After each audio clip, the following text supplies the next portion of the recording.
tutorial on what to do if you've got damaged threads just inside the nut. Obviously, ideally, you just replace it. However, if you haven't got one to hand, you need to make do, you need to get it done. I'm going to show you a nice easy way making sure that thread's nicely back onto there.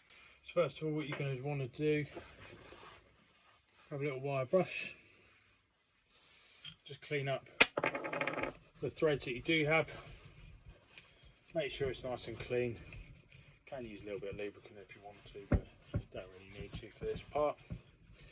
You're just cleaning any crap up basically, because it's just going to make your life a little bit harder. And you can do that the same. Thread that into the nut, obviously easier said than done. This is a nice big nut, so you can do that. Once you've got them all brushed up, you move on to the second step.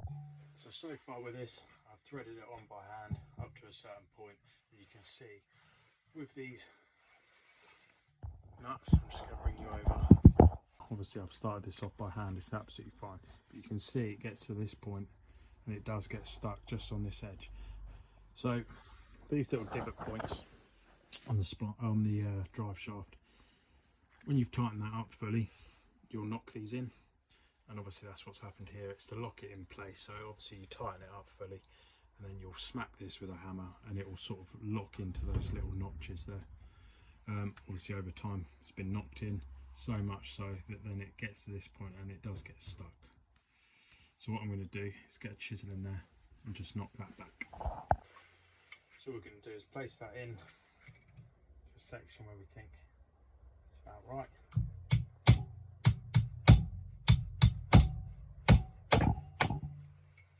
Just open that up a little bit so it's still catching slightly there. So as you can see now, I've knocked that out when it's not catching on that piece anymore. So that bit there is what I've knocked out. Obviously it gets knocked back in at the end when you actually fit it. But that does now thread on without catching on the actual shaft itself. When you get to this next point and it gets a little bit too tight to be doing it by hand, you want to get your right size spanner, the right size nut. For this, it's a 32. You can use a socket. I know they're a bit more available than a spanner. However, I do have a 32mm spanner. Just do it by hand. You can use a gun, but you're at more risk of messing it up. So if you do it by hand, you can feel that torque. And if you're doing it with a tap and die set, obviously it's the same sort of principle. However, obviously the metal's slightly harder, so it will cut that thread a little bit better. However, as you can see, I'm working that forward and that's going back. So I'm going to tighten that on the drive shaft. Obviously if I did it on here it'd be a little bit better, but then you wouldn't be able to see. So I've tightened it up, it's catching. I'm going to back it off a little bit now, and then I'm going to keep working it.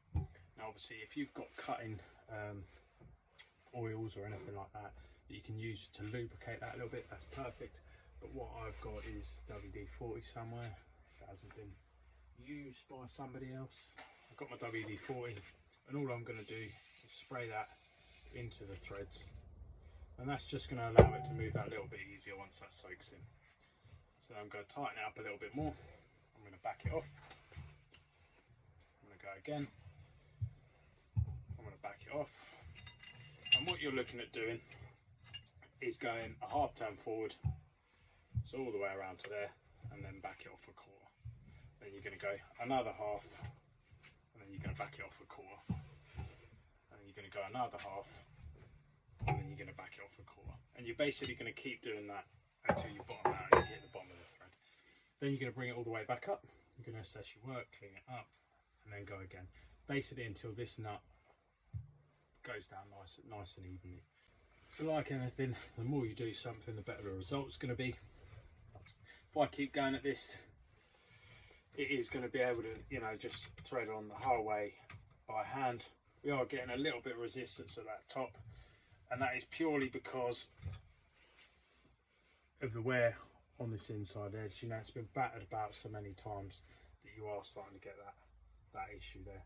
You know, when you're knocking these out, you are hitting it on the end, whether it's with a copperhide hammer or, you know, a mallet or anything like that. It still can damage the ends of these, you know. So that's why we tend to use material or hammers that are softer than the material we're hitting, is so damage like this doesn't happen. However, you know, you use what you've got. So at some point in the past, this probably has been hit with something that's harder than the material that we're hitting, and that's what's caused some of this damage. However, as you can see, I'm working this on by hand. I could do it by finger now, and that is going pretty much all the way to the bottom.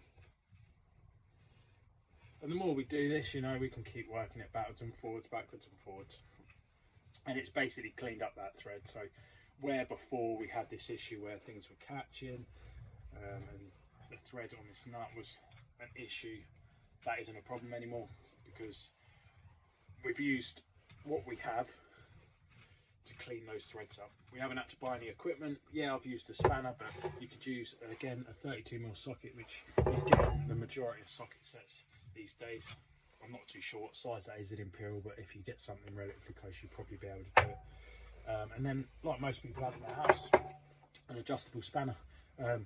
This would be slightly too small, but you usually get them in a range of sizes, and you could use one of these. It's not a problem. Obviously, I've got a lot more leverage with that than I have with this. So get a pipe, stick it over the end, and use that.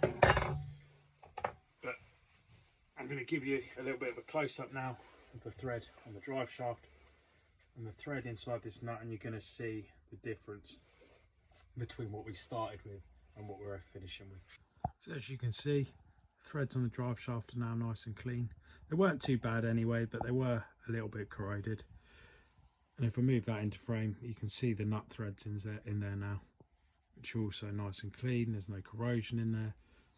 And we've also sort of re-tapped it in our sort of home shift or homemade way, without the need of any sort of specialty tools. You can see they're all fit for purpose now. You know, it's not perfect, it's not a brand new nut, however it is a lot better than what it was. We're still getting some slight issues from where it's been hit so many times on the end of that drive shaft, but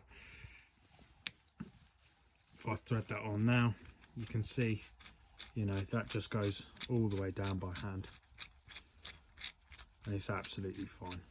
You know, that can be used again once it bottoms out on the bottom. All you'll do, if I focus that in, like has been there, you will smack that piece in and it will lock it in place, obviously after you've torqued it up.